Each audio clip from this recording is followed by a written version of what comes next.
Hi everyone, welcome to Hunter Gatherer Cooking. I'm going to do a little video today on the brand new 2023 Somerset grill and point out some of the changes that have happened. I haven't cooked on this yet. There's going to be a separate video about cooking a Tom and Jerry steak, so make sure you hit the subscribe button and look out for that one. First of all, I'm in a new place. The barbecue used to be over there and I've moved it into my little carport here. So there might be a separate video about don't do this because your wall will crack. At the moment, I've got a pretty decent flame on there happening just to kind of get it going. I don't think there's any major changes up here. Ben might sort of tell you differently.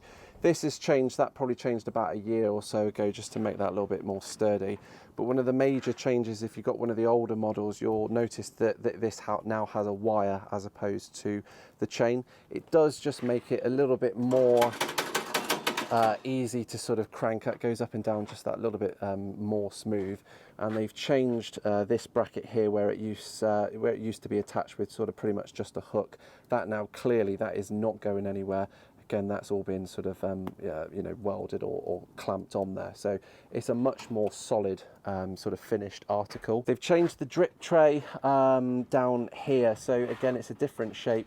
That is also really solid. The old one did tend to have a little bit of a falling out sometimes type problem, but that's not going anywhere. That collects loads and loads of juices, which you can dip your herbs in and then put it straight onto the meat, however you want to do that. The grills have pretty much stayed the same as far as I know over the years, but talking to Ben recently, there's going to be some different options and changes coming up that's probably sort of a little bit hush-hush that I shouldn't mention. Moving down, the bricks have pretty much stayed the same. The massive difference is when the grill arrives, you don't have to put it together at all anymore. It pretty much comes assembled on a pallet exactly as you see it now. They have changed the ember scraper, so again it's a much more solid bit of kit there that hangs on the side as normal.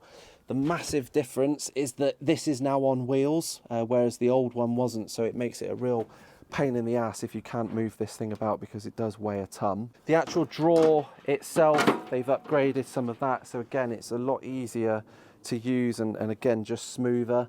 And the main difference for me is I now have a prep table, which makes all the difference. So although you've got the wings that go onto the side here, I haven't put those on yet because I don't really need them. You can actually attach extra wings on the side there. But that prep table next to it, I think not only looks the part, but it's really helpful because obviously you can get everything prepped here and then move it straight over to there for serving and things like that. I've got the wood in there. That's been like that for about a week or so. It does stay pretty dry, to be honest, although it's always going to get damp once it does start raining. You've got a shelf here, which again is pretty watertight, but I wouldn't put anything electronic in there. And that's pretty much it for the 2023 model. If you've got any questions about the grill itself, then drop them in the comments below. If I don't know the answer, then I'll ask Ben and Martin and find out what's going on. The grill itself is absolutely amazing to cook on. There's no real comparison. There's lots of sort of Aprillas and things like that out there, but in terms of ease of use, don't let it put you off. And if you need any help with it, then you can have a little look on the website for kind of lessons and tutorials. Hit the subscribe button and I'll see you for the next video.